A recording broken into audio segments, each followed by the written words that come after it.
നമുക്ക് ഏറ്റവും ഇഷ്ടപ്പെട്ട കറികളിലൊന്നാണ് സാമ്പാർ. സാമ്പാർ കേരളത്തിൽ മാത്രമല്ല ദക്ഷിണേന്ത്യയിൽ ഒട്ടാകെ വളരെ പ്രധാനപ്പെട്ട ഒരു വിഭവം തന്നെയാണ്, പ്രത്യേകിച്ചും സദ്യക്കൊക്കെ. അപ്പോൾ ഈ സാമ്പാറിനെ കുറിച്ച് പറയുമ്പോഴത്തേക്ക് ഒരുപാട് തരത്തിലുള്ള കഥകൾ നമുക്ക് കേൾക്കാൻ പറ്റും. അപ്പം നമുക്ക് കുറച്ച് കാര്യങ്ങൾ സാമ്പാറിനെ കുറിച്ച് പ്രധാനമായിട്ടും നമ്മൾ അറിഞ്ഞിരിക്കേണ്ട കുറച്ച് കാര്യങ്ങളൊന്ന് നോക്കാം. തമിഴ് പദമായ ചമ്പാരം എന്ന വാക്കിൽ നിന്നാണ് സാമ്പാർ എന്ന വാക്കുണ്ടായത്. എരിവുള്ള പലവ്യഞ്ജനങ്ങൾ എന്നാണ് അതിൻ്റെ അർത്ഥം. തമിഴ് വാക്കാണെങ്കിലും സാമ്പാർ മറാത്തയിൽ നിന്ന് വന്നതാണെന്നാണ് ചരിത്രം പറയുന്നത്. മറാത്ത രാജാവായിരുന്ന ശിവാജിയുടെ മകൻ സംഭാജി ഒരിക്കൽ തഞ്ചാവൂർ സന്ദർശിക്കുകയുണ്ടായി. അപ്പോൾ അദ്ദേഹത്തിന് നൽകാനായി പ്രത്യേകമായി ഉണ്ടാക്കിയ ഒരു വിഭവമാണ് സാമ്പാർ എന്നാണ് ഒരു കഥ.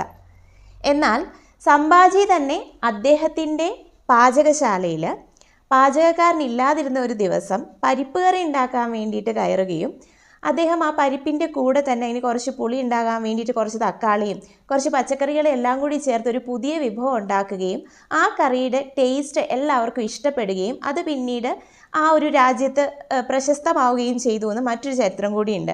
അതുകൊണ്ടാണത്രേ ഈ സംഭാജി ഉണ്ടാക്കിയത് കൊണ്ടാണത്രേ സാമ്പാർ എന്ന പേര് വന്നത്.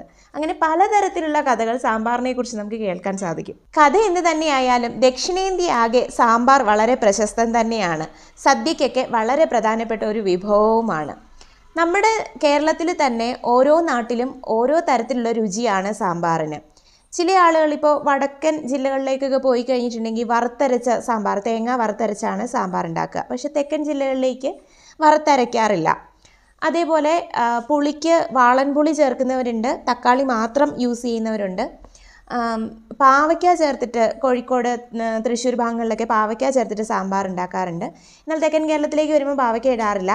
അതേപോലെ കുറുകിയ സാമ്പാർ, കുറച്ച് വെള്ളം നീട്ടി വയ്ക്കുന്ന സാമ്പാർ, എരിവ് കൂടുതലുള്ള സാമ്പാർ. മധ്യ കേരളത്തിലൊക്കെ ആണെങ്കിൽ പുളിയും എരിവും ഒരേപോലെ നിൽക്കുന്ന വളരെ രുചികരമായ സാമ്പാർ. ഇങ്ങനെ പലതരത്തിലുള്ള സാമ്പാറാണ് കേരളത്തിൽ നമുക്ക് കാണാനാവുന്നത്.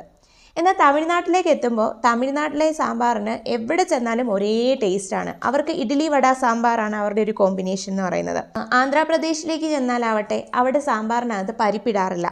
നമ്മുടെ നാട്ടിലെ പണ്ടത്തെ സദ്യകളിൽ ഒരു വറുത്തരച്ച കറിയായിരുന്നു ഉപയോഗിച്ചിരുന്നത് പ്രധാനമായിട്ട്. സദ്യക്ക് ഇപ്പോൾ ചേമ്പും ചേനയും കായും ഒക്കെ ചേർന്നിട്ടുള്ള ഒരു വറുത്തരച്ച കറിക്കൂട്ടുണ്ടായിരുന്നു. അത് സദ്യക്ക് ഏറ്റവും പ്രധാനമായിരുന്നു. എന്നാൽ സാമ്പാറിൻ്റെ വരവോട് കൂടിയിട്ട് ഈ കറി അപ്രത്യക്ഷമായി. സാമ്പാർ അതിൻ്റെ സ്ഥാനം ഏറ്റെടുക്കുകയും ഇന്ന് സദ്യയിൽ ഏറ്റവും പ്രധാനിയായിട്ട് മാറുകയും ചെയ്തു. ആദ്യകാലത്തെ സാമ്പാറുകളിൽ കായം ചേർക്കാറില്ലായിരുന്നു. അന്ന് നമുക്ക് കായത്തെക്കുറിച്ച് അറിയില്ലായിരുന്നു. പിന്നീട് കായത്തിൻ്റെ നാടായ അഫ്ഗാനിസ്ഥാനിൽ നിന്നും അറേബ്യൻ സഞ്ചാരികൾ ഇന്ത്യയിലേക്ക് വരികയും ഇവിടെ കായം പരിചയപ്പെടുത്തുകയും ചെയ്തതിന് ശേഷമാണ് ഒരു പരീക്ഷണം എന്നോണം സാമ്പാറിൽ കായം ഉപയോഗിച്ചത്. അപ്പോൾ അതിൻ്റെ രുചി എല്ലാവർക്കും വളരെയധികം ഇഷ്ടപ്പെട്ടതുകൊണ്ട് സാമ്പാറിൻ്റെ മേമ്പൊടിയായി കായം മാറുകയും ചെയ്തു.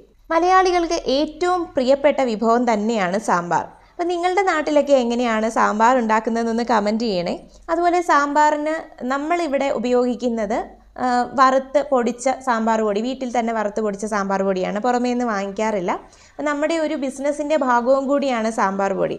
നമ്മൾ ഒരു വർഷത്തോളം കേടാവാതിരിക്കുന്ന സാമ്പാർ പൊടി വറുത്ത് പൊടിച്ച് അത് സെയിൽ ചെയ്യുന്നുമുണ്ട്. അപ്പോൾ പിന്നെ നമ്മൾ സാമ്പാറിന് രുചി കൂട്ടാൻ വേണ്ടിയിട്ട് പലതരത്തിലുള്ള ടിപ്സ് ഉപയോഗിക്കാറുണ്ട്.